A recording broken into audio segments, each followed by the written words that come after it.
How do we fix the housing challenge in Ghana today? Should it be private sector led or it should be government? What are some of the challenges that's making it difficult for government to get around the challenge of provision of affordable housing in Ghana today? Well, on PM Express Business Edition, you're looking at fixing the housing challenge in Ghana today as you engage the Minister for Works and Housing, Kojo Oppong Nkrumah. Kojo, thank you so much for your time, and we do appreciate it so much. So, how are you settling in your new role from Chief Government Public Relations Manager to more of getting on the ground and working as Lead Minister for Works and Housing? For starters, I'm getting used to the hard hat and the boots. Okay, and then the vest as well. And then the reflectors. No, but on a more serious note, I think I've been here for a little over 4 weeks. The first 2 weeks was a handing over period. And then the following 2 weeks, I had to essentially get acquainted with all the departments and the work that they do and the briefs that are available. In the last 1 week, I've been on the ground, having gotten a sense of what can be done in the next 9 to 10 months. We've drawn up a strategic plan for 10 months. And then we are on the ground now trying to tackle the various buckets of issues. We do about 4 things here at the ministry. Number 1, we are responsible for the nation's flood control program. Number 2, we are responsible for the coastal protection program. Number 3, we are responsible for dealing with the big problem you spoke about, housing. And then number 4, for the regulation of the housing sector. So for each one of these 4 areas, we've settled on what we can do in 10 months, and that's what we are focused on now. I mean, some would say that, yes, you hit the ground running, but coming to the ministry as well, has it given you a different perspective about the whole challenge, especially for the housing, state works and housing? You were there receiving briefs from your colleague ministers and all the rest. Has it given you a different picture on the issues on the ground when it comes to dealing with the works issues in the public space?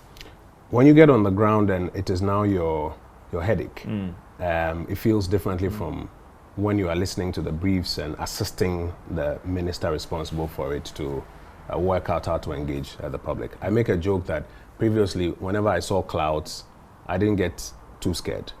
Now, when I see clouds, I get very worried or extra worried. Why? Because I'm responsible for the flood control program. So you are quickly asking, how far have they gone with the dredging exercises and the drainage systems? Because we're already late in the day. The 2023 flood control program had funding challenges. And so not all the work that was required to have been done was done. And so we're already late in the day, even as the rains are approaching. And we have to speed up our work, push the contractors, get some more funding in so that we can mitigate against the potential challenges that flooding could bring. So when you are now the one who is responsible for the portfolio, it hits differently. And you talked about flooding. It might be good to get an update on it about how prepared are we, because it's already started. For us building those resilient systems in place to manage, after all, force majeure. Even a well-prepared country could face that challenge. So what is the state of the flooding preparedness in the country as you speak right now? Flooding is an end product of a number of things. The volume of water that is coming in and the channels, the drainage channels for that water to exit a particular geographic area. If you have inordinate volumes of water, even the best drainage channels will not be able to accommodate it. And that's why in some of the most advanced countries, sometimes you still see flooding because the volumes that have come in since climate change, etc., are inordinate. Even if you have, average levels of water coming in and you don't have the adequate drainage systems to get rid of them, you will still have flooding challenges. And in Ghana, there are a number of drainage channels that all over the country are supposed to help drain the average volumes of water even before climate change hit us. In Accra alone, there are 9 basins. The Odo is just one. And I think after the June 3rd disaster, it became obvious that as a republic, we have not done enough investment in building the kind of drainage channels along these basins to get average or even above average volumes of water out. And so the World Bank assisted us with about $200 million to start work on the Odo under the GARID program. That work is behind schedule. honestly, and it's behind schedule because of a number of factors. We need to speed up the work on the Garrett project. We also need about $150 million additional funding on the Garrett project, which From is the World Bank? Yes, which is in Parliament, and we couldn't pass it because the Speaker adjourned the House sine die, though we had skilled to take up that business. But we need to get the additional funding. We need to speed up the work so that at least 1 out of the 9, the Odo, can be adequately addressed. And then you have 8 more that need to be addressed with the appropriate drainage channels along these basins. And then across the country, if you go to the Ashanti region, if you go to the Eastern region, if you go to the Bono East and other places, there are major basins that require the necessary drainage channels so that when you have above average volumes of water coming in, they can drain them and then you can avert potential floods. So there's a lot of work that needs. But could you also wait for to the be done. funding to come in? Some are saying that doesn't mean that we are now so much exposed because these works have not been completed. We are exposed, to be honest with you. We are exposed. Under the National Flood Control Program, the government of Ghana is doing its bit. In 2023, we were supposed to do work to the tune of about 90 million Ghana cedis along some of the smaller drainage channels. And as I mentioned, funding challenges did not allow all of it to take place. We've come into 2024. So we have challenges from 2020. If you look at the medium-term program, 2023 works that have not been completed, and then you now have 2024 works that also need to be done, and possibly you catch up on the 2023 works. And then you have Garrett, which is just 1 out of the 9, which is also behind schedule. So we are exposed. We have to be upfront about it. But myself and my team are committed to run as quickly as possible to see what we can do during the period. I mean, I asked for some explanation and a deeper understanding because for some people, they see this thing as just a dredging issue. These are gutters that are just stuck with silt. No, it goes beyond that. I'm saying that is it that can't something be done about just these normal works? So you have basins that don't have any concrete works. You have water basins. Sometimes people call them small streams and other things. You have basins that are drainage channels that don't have any concrete works whatsoever. And you need to provide some sort of formwork to make it easier for water to get through and get out of the city when you have above average volumes of rainfall. That's number 1. Number 2, even when you've constructed it, then you have challenges of silt in some areas or the human behavior of dumping rubbish, etc., into them and choking them up in other areas. On some of our tours, we've had to ask the local assembly to take over from the Ghana Hydro Authority and take responsibility for the regular clearing of these channels where we've even done the concrete works. I think in Kaswa also quite recently when we went, while the concrete works are ongoing, you still find people dumping refuse in there, and we had to bring the local assembly on board to take charge and ensure that that is done. So you have places where you have to do concrete works, you have places where you have to do desilting and dredging. You have places where you have to do some integrated works on the grounds to ensure that at least the areas that are adjoining these concrete works and then the project affected persons can also move further away. So it's a complex challenge. As I mentioned, we're exposed because we are behind schedule, but we're going to do our best on it. Because how fast is government going to move? How fast is the ministry going to move? Because it appears that when it comes to issue about nature, they don't care about your pace of work. And that is true. Nature doesn't care about your pace of work. At this big risk, come we say. I am on the ground literally 2 out of the 3 days in the week. I work in the office just about 3 days, and then the other 2 days I am on the ground chasing the contractors and consultants to get a lot of work done.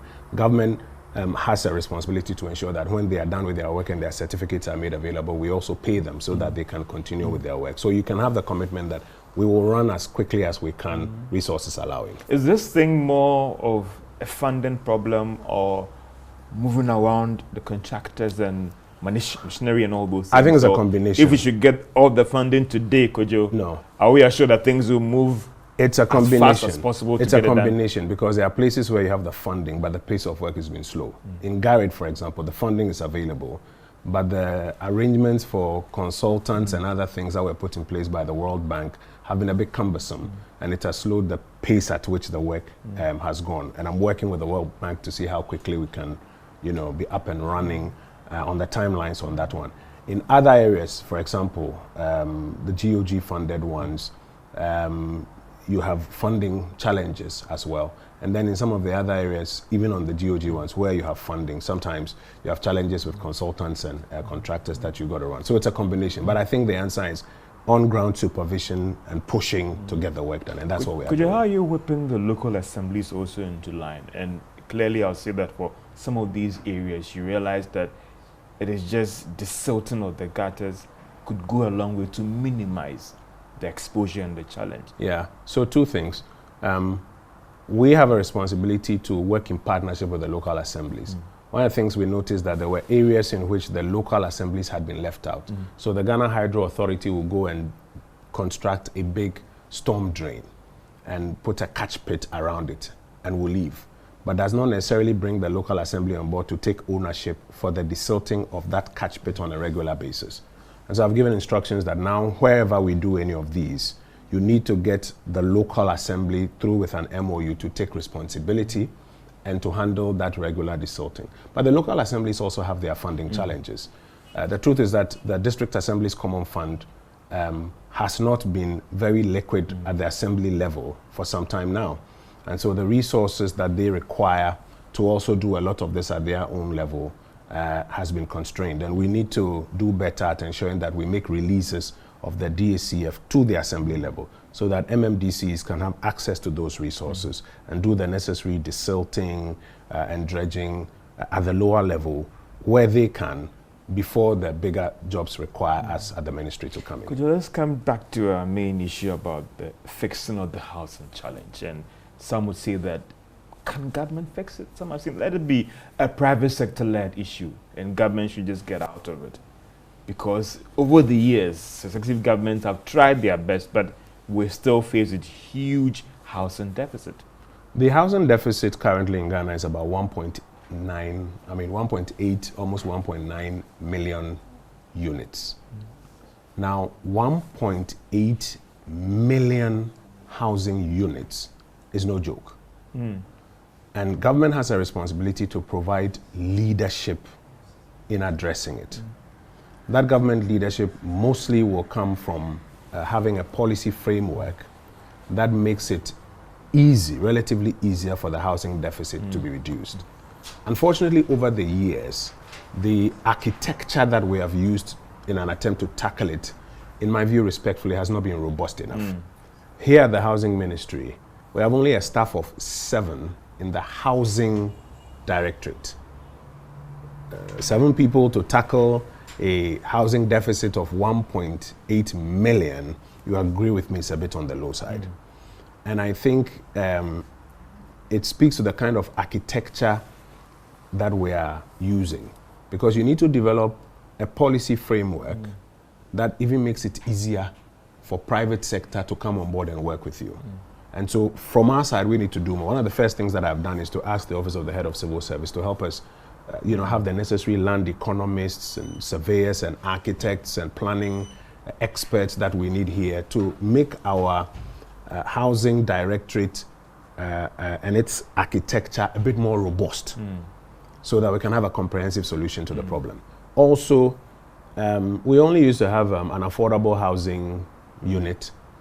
Then we have a rural housing department, which is a department on its own. And a couple of other desks that were supposed to help. And you would then notice that some of the projects we have tried to do as a republic have either been slow or have had gaps in there. So we've reorganized housing. Now housing is in 5 different departments. We've got the affordable housing department, and their job, as I've explained to them, is responsible for being directly involved in generating affordable housing projects. So like what we've started with TDC at Oppong, where we've done 1,000 units already, and we're trying to work with the board chair and the chief executive. They've done a fantastic job so far to lock down funding and start a phase 4 within the next 4 weeks of about 800 additional units. It's something that my affordable housing department has been tasked with. Pokwase is supposed to do 8,000 units. They're already behind schedule on the groundworks.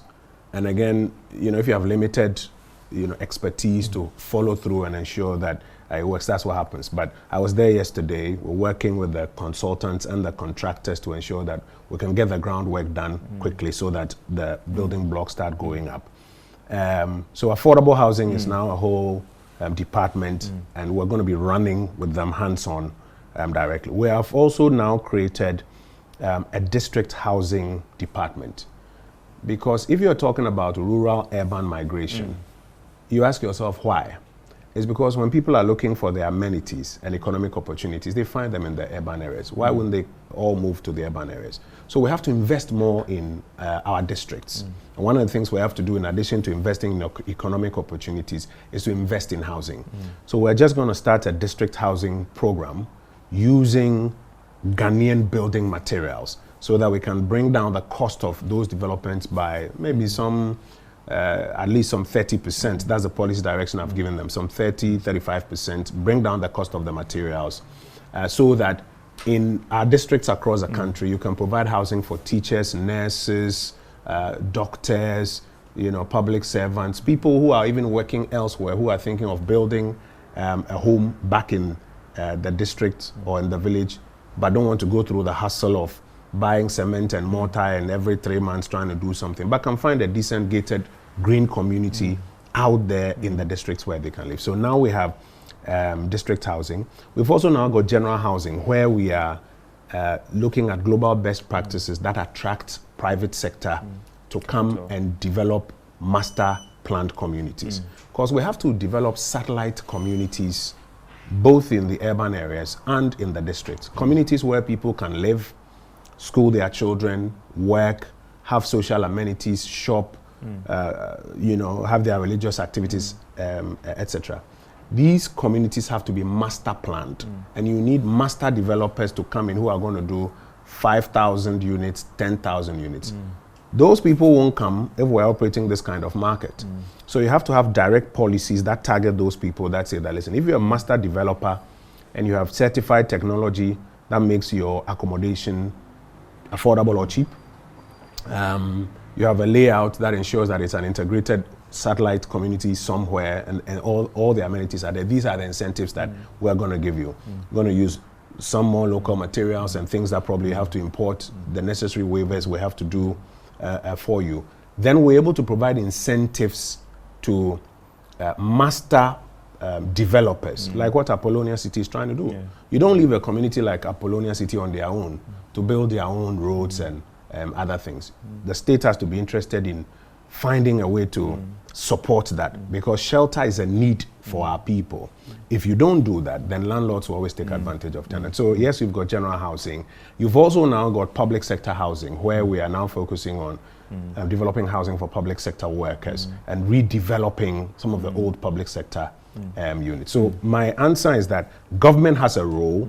That role is a role of leadership and direction. That's what we're trying to provide. But 1.8 million units, government can't build those houses. Government needs to attract the private sector, offer the private sector incentives, and work with the private sector to achieve. And Kojo, one thing I'll be hammering more is the bit about the incentives, because some are saying that that could be or is the way to go. This is PM Express Business Edition, as we gave the Minister for Works and Housing, Honorable Kojo Oppong Nkrumah. We'll be engaging him on how can we fix the housing challenge in Ghana here today. We'll be right back after this break. Welcome back to PM Express Business Edition, as we look at how we can fix the housing challenge in Ghana here today, engaging the Minister for Works and Housing, Honorable Kojo Oppong Nkrumah.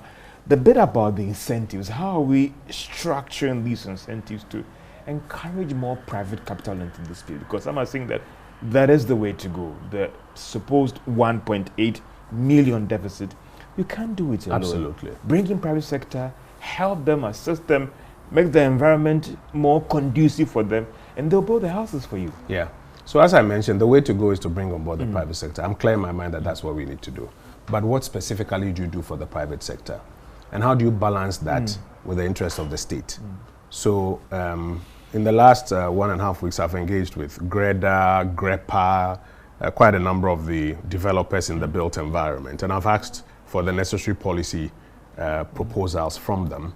As I mentioned, we've also set up a general housing department here that I've tasked to quickly do the comparison of the global best practices in this. We'll fuse the two, arrive at what we believe makes sense to private developers and makes sense to the Republic. I'll get the necessary cabinet approvals, and we'll push through Parliament to get parliamentary blessing for what sort of package we can put together to attract private sector to invest heavily in the built environment or in the housing challenge. When you go to countries and you see these skyscrapers, all these apartment blocks, etc., it's not just left to the free market forces on their own.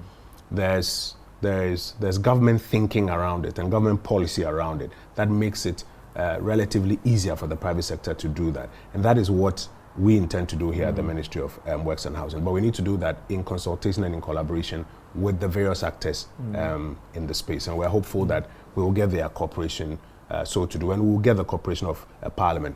Remember that Parliament has passed an Exemptions Act, which recently has created a few issues. It has been passed? Yes. Okay. Parliament has passed it, and recently it's created a few issues for investors, because for some analysts, it's beginning to make us an investment destination. That's in the view of some analysts. We need to examine it some more and perhaps tweak it a bit to be clear on where or sectors that we need to offer tax incentives and other related fiscal and sometimes non-fiscal incentives to investors to bring them in. Because the investor has capital and is asking himself, why should I take $10 million of my money to go build houses in Ghana as against South Africa? And if he's of the view that South Africa offers him, a better framework to do that, he will move that $10 million to South Africa. You in Ghana will now be saying, we need houses. Government can't build for us. Private sector is finding it too expensive to do that. How do we solve the problem? So all of us have to understand that we need to make the investment climate a lot more attractive for housing investors to come in and do the master developments that we are looking for. What is the level of engagement between you and the Minister of Finance? And it comes back to the taxes issues. In one breath, as you're trying to incentivize private sector, there's this thing about the VAT on this real estate as well. And some of them have complained that, listen, you want us to help with the provision of houses affordable. These are some disincentives or something that would disincentivize us in the provision of quite affordable housing in the country. First of all, there's a new Minister for Finance. There's a new Minister for Works and Housing. Okay. Expect something new? Or expect something new? Yes, I think so. And I think that we share views on the kind of policy interventions that must be rolled to stimulate some sectors of the economy, including housing. I'm also in deep engagement with the developers themselves, and they've made this case about the 5% VAT on real estate. And I even making the point that we need to discriminate in the market. And I'll explain to you why. If you look at the data, about 5% of the demand side in the Ghanaian housing market can provide their own houses. About 60% cannot provide their own houses unless you have some sort of affordable housing or district housing program that provides some sort of subsidy on the ground infrastructure. Then another 35%, even if you provided that, they cannot afford even the affordable housing. So they will need some sort of social housing before they can get a decent place to lay their heads. If you're going to do a VAT on real estate, is it across board? Or are you going to say that this 5% VAT applies to the 5%? This is one of the very strong proposals that I think Greta has made to me. As I mentioned, we are putting together the body of incentives. And I can assure you that some of these incentives will find expression in the body of incentives that we are putting together. And I mentioned that already the finance minister, as I engage with him, even informally on these matters, agrees with us that we have to stimulate the private sector to partner the public sector to do more. Remember, we are the party of private sector. We are the party that believes in private sector being the engine of growth, as President Kufuor famously said. And so we're going to translate that into practice in the policy instruments that we put out there. Do you think that in trying to deal with this problem, some have said that, listen, looking at the cost input, let's forget about that term affordable. Because we can't have affordable housing in Ghana here. So there are two sides to the coin. There's a supply side. That is a supply of the building stock. And then there's a demand side. And when you say affordable housing, both sides must be affordable. So why are the cost of projects so high? Mostly it's the cost of inputs. If you go to America, the average building is not concrete as you see here. It's not brick and mortar, to use ordinary parlance, as you see here. And that has a way of reducing, therefore, the cost of the property you see there. If you go to Malaysia, the average building you see there is not exactly the same technology. So one of the first reasons for which we are having high cost of projects is the type of technology we are using to build in Ghana. Is there affordable technology? Is there technology that reduces the cost of buildings by 30, 35, even 40%? I was in South Africa recently at the hydrofoam factory where they are using the compressed earth, etc. It reduces the cost of construction from what they were telling me, a 2-bedroom house. And I must say also the dimensions are a bit smaller, going for about $6,000 because of the type of technology and sizes they are using. But if we are building concrete buildings here at large sizes, the cost will be higher. That's one. You also then have challenges with some of the imported materials that we are using for our construction. Taxes as so well. One of the first things we need to look at is the type of technology. We need to promote a lot more local technology construction. And it's one of the things that we want to go heavily on in our district housing program. The policy direction I've given the new district housing directorate is that we want to build with local materials for the district housing program so that we can cut the costs and promote the use of local materials. If you do that, you start dialing down the cost of these materials. Then secondly, construction finance. When the contractor needs to find money to put up the building, what is the cost of borrowing? 30%, 40%, 35% per annum? Then that building will not be affordable. So how do we assist them in bringing down the cost of construction finance? And as I mentioned, we've been having interactions with the Association of Bankers to explore ways by which we can reduce the cost of construction finance. Already we piloted the National Home Ownership Fund through the Finance Ministry, I think from about 2018, and it has worked well in Tema Committee 22. And we want to mainstream that model, particularly for our district housing. People have access to own their own homes. Oh yes, I was there yesterday. Already we've done about 400 units. People are living in there. And I'm working with the team to fast track work to do an extra 200 units so that we can get about 600 units there. But my point is this: you've got to deal with the cost of material. You've got to deal with the cost of construction finance. You have a third challenge, the land tenure system in this country. What's the cost of land? Yesterday, somebody sent me a message that he's selling land somewhere. He said $500,000. I said, if the land alone is $5,000, you can get that in Eastleigh. Well, but if the land alone is $500,000, then what is going to be the cost of the landed property in the end? But the point I'm making is this: if you deal with the technology, if you deal with the cost of financing, if you're able to deal with the land tenure system, you can reduce the cost on the supply side. And with the land tenure system, what we're doing is we're dealing with a lot of our land banks.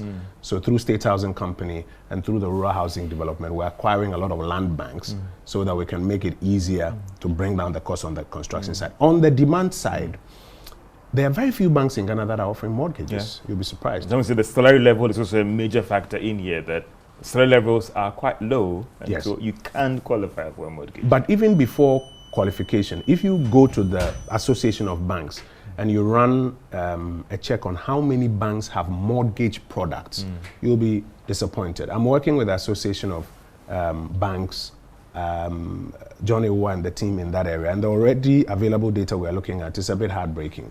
How do we get a lot more banks to have mortgage products? They explained to me that part of the challenge is the cost of funds. Because if the average cost of funds in the financial sector is, 20%, 25%, 30%, and it's only available for 6 months or 9 months, they are going to have a difficulty in underwriting a 15, 20-year mortgage at anything lower than that 20% and for that tenor that you are looking for.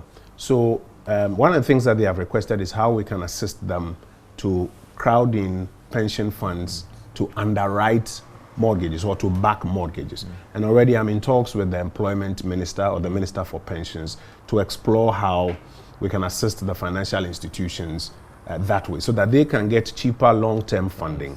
And then on the demand side, they can also then underwrite affordable mortgages. It is when these two come together that you can find a 2-bedroom unit, let's say at $12,000 or $15,000 or $20,000, and somebody who is at least a salaried worker can then get access to a 15, 20-year CD-denominated fixed mortgage and then access it. But even that then applies to people who are salaried workers, because our economy is heavily informal. What is it? 70% or so of our economic activity in this country is informal. That's the bulk of our economic activity. We're in the Ghana month. If you study the history of Ghana, the market women who funded the struggle for independence, etc., up till now, and all these market women here, my friend down here who sells coconut to me every morning, they are all informal workers. Would they qualify for these mortgages? No, they wouldn't. So we have to get the banks also now to think ahead and now find innovative ways of credit scoring all of these, the majority of our people who are in the informal sector, so that if they can credit score them and they can do what they call financial inclusion, bring them into a certain formalized financial bracket so that they can see their income levels on a regular basis, then they can now explore ways by which you can be doing this business, but you can then qualify to fit into this big market. Could you let's talk about the housing fund? What are your thoughts about it in dealing with the fund and challenge issue for the provision of affordable housing? So that is, I think, one of the things that has been piloted at the Ministry of Finance. And what it has done is that it first assists in construction financing, and then at the same time is used to assist to underwrite mortgages. I know Greta also is asking for a bigger version of a national housing fund. It's not a bad idea. It's an idea. Is it feasible? Can it be done? It is. It can be done. I mean, government committed Elon to Musk has developed a rocket. Is government committed to doing Elon Musk has developed a rocket that goes up and minister. comes back to land, so it can be done. And I think Ghanaians need to move away from this. It's not possible. It can be done. Kind it's of premised on the mentality. funding challenges globally and even locally as well. Challenges are made to be overcome by man. We were created by God to have a dominion mandate. But that's a different matter. It's possible. So it can be done. What we need to do is to put our mind to what are the hurdles and the risks, and how do we work together to overcome them. So if we're going to do a housing fund, who should be contributing to the fund? Who should be administering the fund? What should be the purposes of the fund? How do we bring some transparency and accountability to the utilization of the fund? In Kenya, they have just signed an act that provides for a national housing levy, where salaried workers are now being deducted a certain amount to provide for the government interventions on housing. Because if government is doing drains and roads in Pokwase for 8,000 people to live, those drains and roads and outer perimeter wall have to be paid for. So in Kenya, they've created a levy that allows the government to do this and to develop land banks that then make it easier to attract the private sector. So they've agreed on how to fund it. They've agreed on how to administer it. They have to bring some transparency to it. So it can be done. Should we go that way? I'm saying it can be done. I've asked for all of these proposals to be brought to my desk. We would get our teams to examine it, to examine the global best practices. And as I mentioned, we'll go to Parliament with a set of proposals which we believe will work for us. But the important thing is that we all come with a mindset that there's a problem we want to fix together, and we'll play our roles together to fix it. Will these proposals include possible new levy or the existing tax system where it is creamed to that area? I mean, how can we deal with it now? We somehow, I'm a lover of fiscal policy, and I've always argued that Nemo, that non-cord habit. You can't give what you don't have. The Republic must have it first to give it. So if we are looking for these interventions, we have to raise the monies for it. I don't have answers yet as to the path we will the go. Levy, taxes, but or I the think existing levies can be creamed and moved into that area. I think that we should put all cards on the how table. serious this nature is. I don't have answers yet. We should put all cards on the table. Let's all have a clear examination. What is working in other countries? What can we do here? And then we talked about the exit council, and some are saying that even though we want to promote private sector, it appears that it's a free for all in the housing space when it comes to private sector. You want to tread cautiously because you want to also have a free market as well. Estate Council, what is their role? In the What year are they going to do? 2020, Parliament passed the law for the Real Estate Agency Council, which is responsible for regulating real estate transactions and entities, persons who participate in real estate transactions. These days, you can be driving and you see a billboard that says that this building is $70,000. Yeah. Come and pay for it. Yeah. And you can go and pay for it, and 2 years after you've paid, you don't have the building. Who are you going to? They'll tell you, we're building. Well, now wait, not everybody has paid. We're building. Nobody's regulating the real estate transactions. And that's why in 2020 that law was passed. Unfortunately, from 2020 till now, the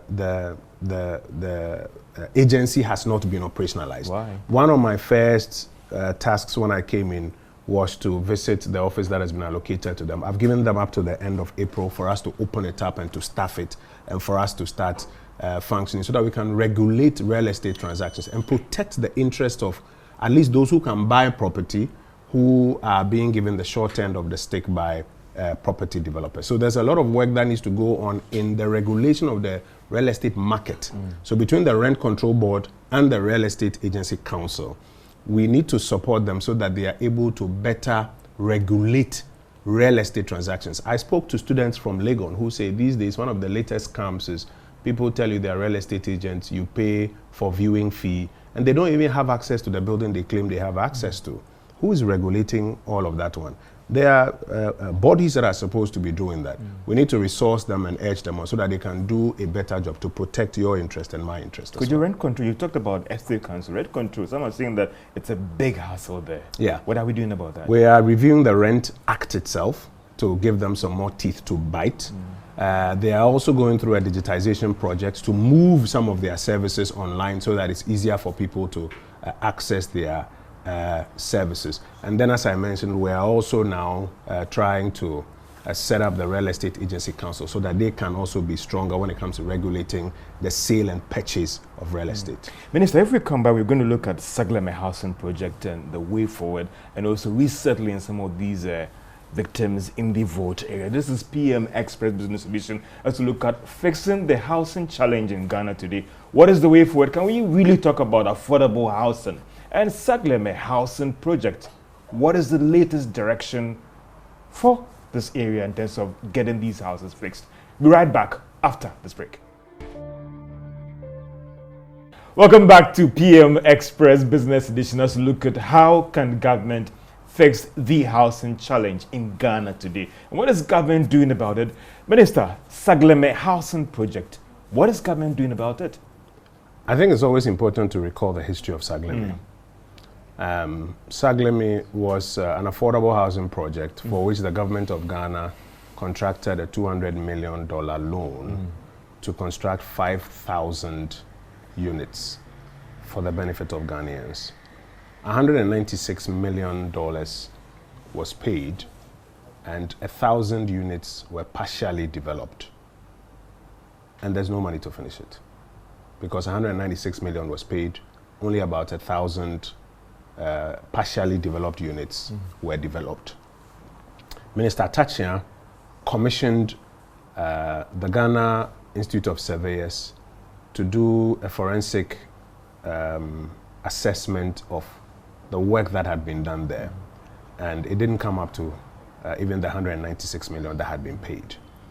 And also, what had been left was uninhabitable. No sewage system. So if somebody on the third floor went to the washroom, it will just come sit downstairs. There's no sewage system to clear it out. No water, no electricity. And 196 million had been paid for it. And therefore, they also did an assessment of what it would take to finish it. And they came to the realization that another $100 million will be required to get Saglemi to a point of usability. And they started the process to request for $100 million for that. The government or cabinet declined that after spending $196 million for 5,000 units and only 1,000 partially developed units were availed, an extra 100 million of taxpayers' money could not be put into it. And so when Minister Sensubuachi came, he started the exercise based on the cabinet directive to bring in private sector participation to complete Saglemi. So they put together a technical working group that had started some work. When I came in about 4 weeks ago, I've met with the technical working group. Yesterday, I had a site meeting with them at Saglemi to also see if what I'm reading on paper is the same as what is on the ground. And we went there with surveyors and a few other people to at least have a cursory view of what was on the ground. And I'm giving them 5 weeks.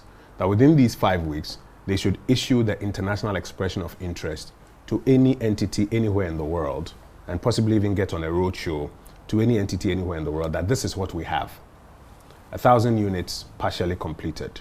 And it requires about 100 million to bring the Saglemi settlement to a point of usability. And we're looking for private partners who bring their private capital to complement what we have and finish it and join the government of Ghana to operate it together. And I'm hopeful that the technical working group will do a good job. It's a big development. We cannot leave it to rot. Minister, hasn't government kept too long on this project with all the legalese and all the rest?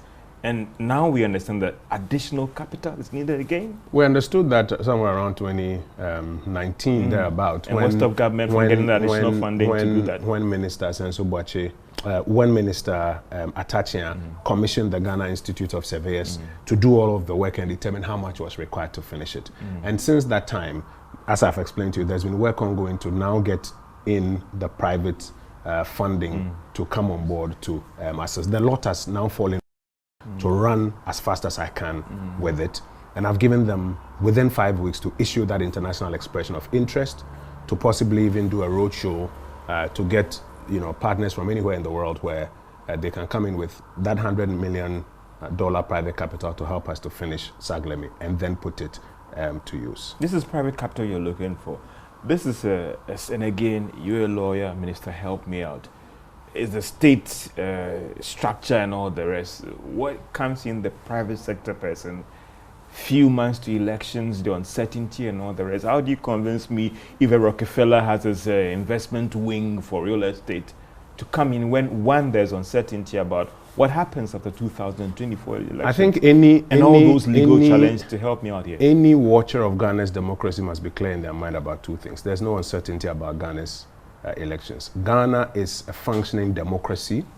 The government of Ghana, by the grace of God, will continue in perpetuity. The administrations may change, even in the same political party. What will happen in January 2025? For example, my expectation is that Dr. Mahmoud Bawumia will win, will not be an Akufo-Addo administration. So even in the same party, it's not the same administration. So people who are looking to invest in Ghana must be clear in their mind that Ghana is a functioning democracy. There's no uncertainty about our elections. We will vote, we will count, we will declare.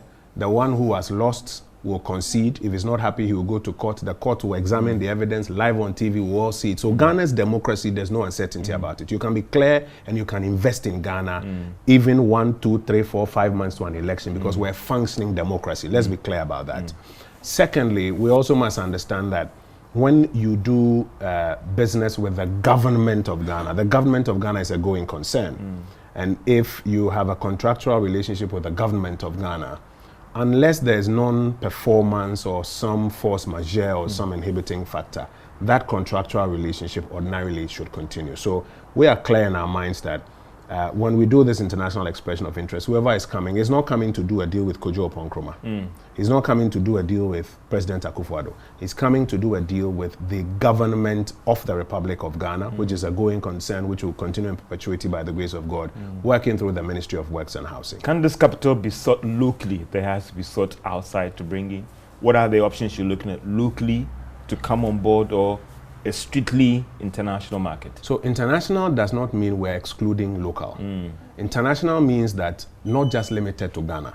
So Ghana and any other part of the world. The Ghanaian investors or Ghanaian consortia that may be able to find the money and the technical know-how to come together and do this, we're happy to receive them. But we're not limiting ourselves to Ghana alone. That's why we're making it international. So Ghanaian investors can participate. Investors from anywhere in the world can participate. Minister, I'm still worried about this because even within Parliament, there were some colleagues of yours who have raised concern that any private sector person that comes to take over, we warn that if there should be a new administration, that investment I think could be that the is, problem? I mean, I won't even let you finish. I think that is irresponsible in a democracy. You don't have to start scaring investors that if you do a transaction with the Republic while this administration is in power, when I come to power, I'll cancel it. It's totally irresponsible. If we do it, it is irresponsible. If they do it, it is irresponsible.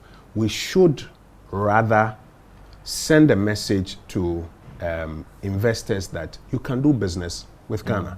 Just do a good, clean deal, a deal that will stand the test of time, no matter who is in charge. So I don't think we should be attempting rather to scare off investors for parochial interest. We should rather encourage more investors to come to Ghana and do business with Ghana, regardless of which administration is in power. When investors come to this town and they create jobs, those jobs are not for me. They are for the millions of young people in this country who need those jobs. So I don't need to scare investors because I'm looking for political power. It's irresponsible. Minister, there's also a legal issue with respect to this housing project. How are you dealing with that as a lawyer? What advice are you seeking from the Attorney General as well to deal with, while this issue is still in court, the project can still go ahead and it will be completed? Crime, there's no statute of limitation on crime. And the fact that a crime is alleged to have been committed does not mean that if a resolution is subsequently found to the subject of that crime, it takes away the crime that is alleged to have been committed. The Republic is of the view that a crime has been committed in this particular instance and has advanced that view in court, praying the court to examine the evidence that it has and possibly agree with it. The court that administers justice will examine that evidence and may or may not agree with the Republic. That's a totally different matter from the resolution of the assets that are sitting there. Those assets, we have to resolve them and bring them to use and create those housing units for our people. But the belief of the Republic that crime has been committed, which belief it has advanced before the courts, giving the courts an opportunity to examine and take a decision, that will also go on separately. Minister, if the funds are secured today, all other things being equal, what are the clear timelines we have here, knowing that this administration, and I'll say this administration, has some few months to still be in office? What are the clear timelines that if the capital is raised today, you have X amount to complete the project? And then what happens next? Can I go in and get the building, or it will still be given to security men or public sector workers? So two things. Within the 5-week period when the expression of interest is issued, the timelines for the next steps will be articulated by the technical working group. And I'm hopeful that we shall all be here when they come and make that announcement, and these questions will be answered. That's number one. Number two, we are also at the end of this exercise going to go into negotiations with whoever the private partner is. It won't do us a lot of good if I start putting all my negotiating cards on the table now. So, like Stephen Appiah said, let them come. And when they come, we'll do the negotiations. But the critical thing is that when it's done today, at least it can be lived in within the close of this year, right? I am not putting timelines to that. What we need to do is to secure a partner who has the money and the technical capabilities to finish it and to commence that exercise of resolution. The government of Ghana, as I said, is in perpetuity. It's not about administrations. Minister, the bit about resettling of the Akosombo spillage issue, what is government doing about it? Someone said that it's kept quiet too long. 87,000 people were affected by high water levels in 19 districts, 2 in the Greater Accra region, 2 in the Eastern region, 9 in the Volta region, 6 in the Oti region.